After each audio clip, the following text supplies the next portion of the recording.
Eu já falei aqui no canal sobre a solidão da pessoa que tem burnout, né? Porque a gente ouve um nível de groselha constante e muito alto de todo mundo que tá à nossa volta, desde as pessoas que a gente convive e confia e não esperava ouvir groselha, até as pessoas que a gente passa a conhecer, profissionais de saúde, terapeutas e médicos que deveriam ajudar a gente a entender melhor, aceitar e tratar o burnout. E qual é a nossa tendência? A gente se isolar. Então, você tem ali a solidão da pessoa que passa a não ter com quem se abrir, em quem achar apoio, às vezes em quem confiar para trocar uma ideia, dizer como se sente. Mas a gente tem também um isolamento que a gente acaba que a gente acaba se impondo, e é muito fácil de entender isso, porque se eu ouço groselha de todo mundo quando eu saio de casa, eu não saio mais de casa. Simples assim. Se eu ouço groselha de todo mundo com quem eu converso no Facebook, eu não converso mais com ninguém no Facebook. Se eu ouço groselha das pessoas dentro da minha casa, eu não saio mais do meu quarto. Simples assim. É fácil da gente entender e é fácil da gente justificar pra nós mesmos por que a gente faz isso. Então assim, não é que eu queira me isolar, mas eu não tenho opção. Porque se eu der um passo pra cá, eu vou ouvir merda e não tô afim de ouvir merda. Me faz mal, faz eu me sentir mais assustada ainda, com menos estrutura, menos confiante, é mais difícil de eu entender como é que eu vou ter saída disso daqui, aciona gatilho, eu me sinto mal, enfim, é mais do que triste, é deprimente, é um cu. Então é fácil da gente justificar para nós mesmos por que a gente está se isolando, só que é a pior coisa que a gente poderia fazer pela nossa saúde mental, física, pela nossa recuperação, por nós mesmos. É a pior coisa que a gente pode fazer, se isolar das pessoas. Porque se a gente se isola, a gente tá fugindo. A gente tá impedindo a gente mesmo de aprender, de crescer, de mudar e, portanto, de se recuperar, gente. Quanto mais você se isola, mais você tá colaborando para a doença e menos para a recuperação. Mais longe tá ficando a possibilidade de você se recuperar, de você se curar. O negócio é que a gente tá vindo de muitos anos em que a nossa percepção era de que a nossa vida é muito difícil, a nossa vida particularmente é muito difícil, o mundo é muito injusto, a gente tá se esforçando pra caramba e ninguém ajuda, ninguém reconhece, as pessoas estão um pouco se fudendo pra gente. Entendeu? Essa é a forma que a gente foi moldando o nosso pensamento, nosso ponto de vista em relação às coisas de trabalho, de relacionamentos, da vida de uma maneira geral. E quando a gente chegou no burnout, isso já era, em algum lugar da gente, uma certeza. Na hora que chega o burnout, é como se você carimbasse. É oficial. Minha vida é uma bosta. Eu não tenho o que eu possa fazer pra sair da merda, porque quanto mais eu tento, parece areia movediça, mais eu me afundo. Então, realmente, não tenho o que eu possa fazer. As pessoas não entendem, ninguém me ajuda. Então, é isso. Mas não é isso, né, gente? Não é isso. Não dá pra gente viver a partir dessa dinâmica. Isso é uma percepção maluca que a nossa cabeça criou à medida em que a gente foi sofrendo algumas coisas, não sabendo lidar com outras, inventando algumas coisas. A nossa ansiedade ajuda a gente a inventar algumas coisas, a gente fica com medo, e medo é o quê? É uma ilusão. Então a gente foi criando algumas coisas, foi juntando com as crenças negativas que a gente tinha, elas vão aumentando, nós vamos criando novas, e isso tudo vira, parece que é uma certeza, parece que a gente decodificou a vida, mas não é uma maneira maluca da nossa mente entender o que está acontecendo à nossa volta. A gente precisa agora aprender a lidar com as coisas, apesar das groselhas que a gente ouve. Porque, gente, todo mundo ouve groselha. Todo mundo. No mundo inteiro não tem uma pessoa que não ouça groselha. Dalai Lama ouve merda. Um ermitão, se encontrar alguém, vai ouvir uma groselha. Todo mundo ouve groselha. É igual problema. Todo mundo tem problema. Todo mundo tem problema. Você não tem mais problema que os outros. Os seus problemas não são piores dos que os outros, apesar de você acreditar nisso firmemente agora. O negócio, o que faz a gente ser feliz ou não, ser leve ou não, ser alegre ou não, é como a gente encara esses problemas, é como a gente lida com essas groselhas que a gente ouve. Ó, é que nem... sabe que quando uma criancinha entra na escola, criancinha pequenininha vai pela primeira vez na escola, toda criancinha quando entra na escola, acontece o quê? Pega todas as doenças. A coitada da criança passa não sei quantas semanas, pega uma virose, sara, pega uma gripe, sara, pega conjuntivite, sara, pega... É o tempo inteiro a criança uma coisa atrás da outra. Por quê? Porque ela estava em casa, protegida, convivendo com as pessoas ali do círculo familiar dela. E de repente ela é exposta a um monte de criança. Então elas ficam trocando bactérias, vírus, micróbios. E aí qual é a solução que existe para isso? É você pegar seu filho de volta, trancar ele em casa e não deixar mais ele sair? À vontade, imagino que seja essa.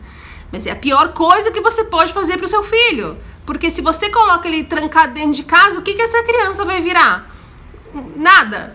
Então você precisa manter o sangue frio, mantê-lo na escola e ir cuidando ali de tudo que vai acontecendo, porque vai chegar uma hora, num período que não é tão longo, em que essa criança vai criar os anticorpinhos ali de tudo e vai passar a estar protegida mesmo no meio do mundo, mesmo no meio das cidades, das sujeiras, das doenças, dos espirros, das crianças, entendeu? Eu lembro que teve uma novela, só que eu não lembro que novela era, que tinha uma menininha que era cega.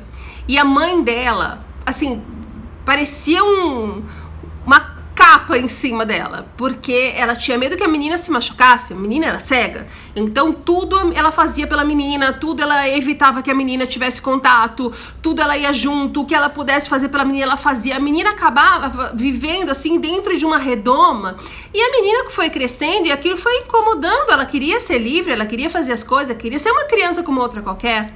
E eu lembro que aí tinha um personagem adulto que era cego, que conhece a menininha e conhece a mãe dela, tudo, e ele passa a ensinar algumas coisas pra menina poder se virar.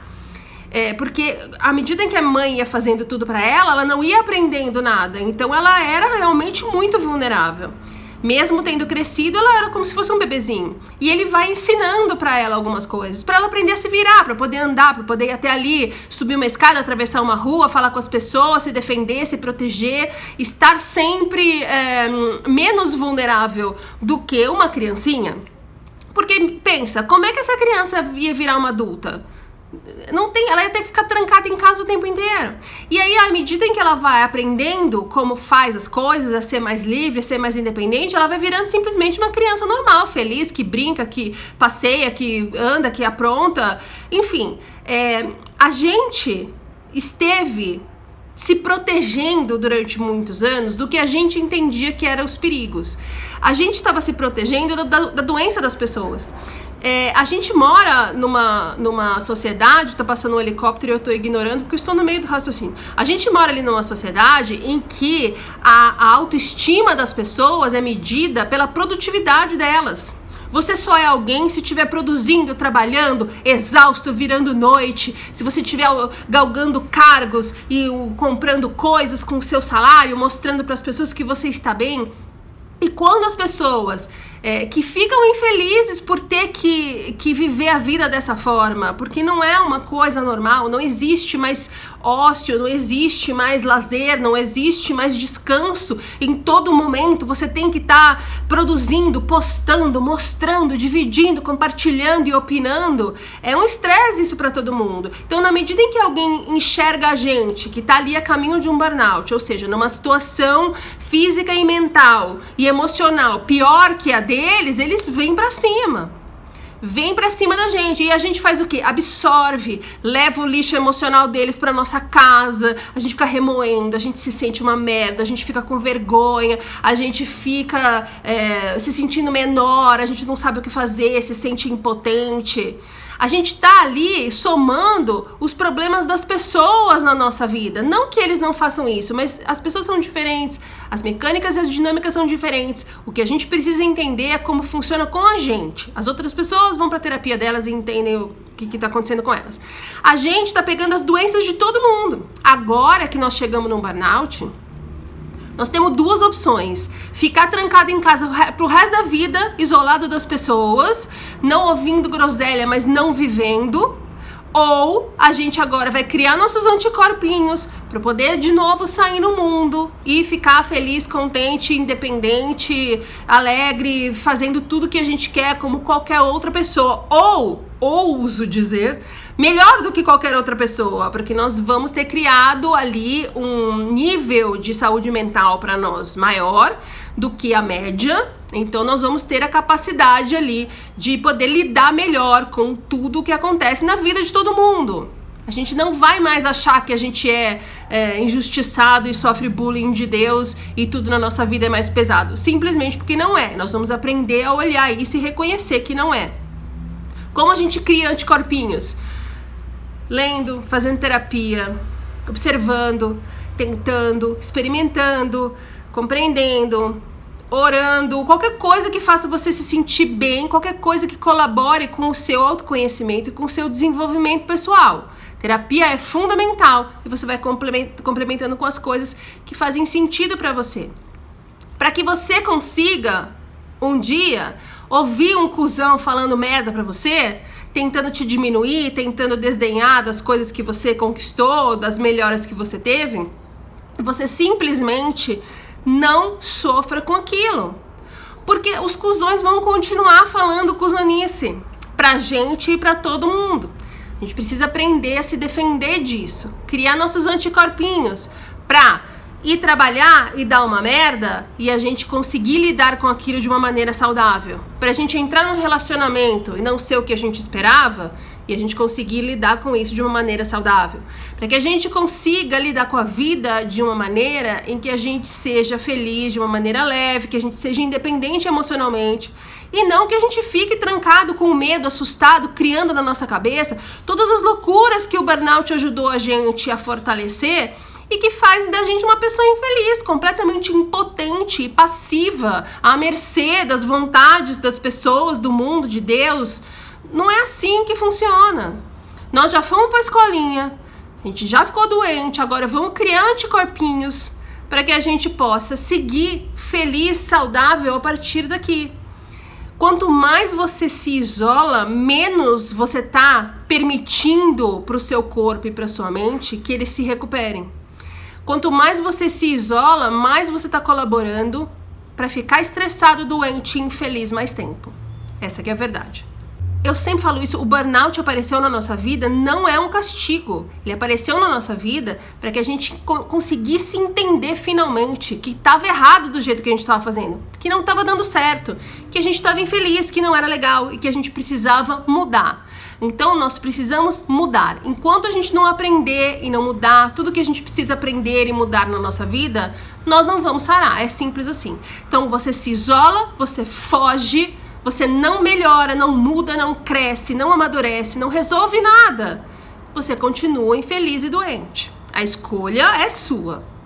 Eu preferi me jogar na vida. Eu ouço merda todo dia. Gente, eu tenho um canal no YouTube que fala de burnout, com página no Facebook, com página no Instagram. Quanto de merda vocês acham que eu ouço? E vocês acham que eu não ligo? Nossa, eu já fiquei sem dormir por merda que eu ouvi aqui. Mas eu já falei isso num vídeo também. Eu fui aprendendo a conviver com as pessoas. Eu fui tentando entender e fui conseguindo entender. Por que as pessoas falam isso, acham isso, pensam isso, se sentem daquela maneira? Por que eu ouço dessa forma, me sinto assim, como eu reajo? Porque quando você entende, você consegue mudar. Eu levo isso pra terapia, eu leio sobre, eu penso, eu escrevo pra organizar o raciocínio, eu troco bola com as pessoas, porque sempre tem alguém que não é cuzão. É impossível 100% das pessoas à sua volta serem cuzonas. Nem que você comece a frequentar alguns grupos, algumas páginas na internet pra achar pessoas que estão passando pela mesma coisa que você, têm a mesma consciência que você. Tá? Se isolar, fugir, se trancar em casa é a pior escolha. Quando você se tranca em casa, você tá falando assim: atenção, vida, quero continuar do jeito que tá, quero que essa merda seja infinita, quero viver na merda, chafurdar na merda, tô na merda até aqui, tô adorando, quero continuar assim. Eu não sei, aí é uma escolha sua. A minha foi Quero sair dessa merda, atenção vida. Vou me dedicar aqui, vou me esforçar, vou fazer tudo que tiver ao meu alcance pra conseguir sair da merda. E aos poucos eu vou saindo, porque não é areia movediça, apesar de parecer, é só a lama. A gente vai conseguindo sair da lama, lavando, se limpando, e a lama que tava aqui no pescoço vai descendo, uma hora tá só no pé e uma hora não tem mais. Tá? É um processo longo, às vezes a gente olha e dá desânimo, que você fala, ai meu Deus, eu não sei se tá melhorando, porque a gente resiste, mas sim, a gente vai melhorando à medida que a gente vai se esforçando. O negócio é a gente não desistir, porque é mais fácil desistir. O negócio é a gente não fugir, porque é mais fácil ficar trancado em casa. Ok? É isso.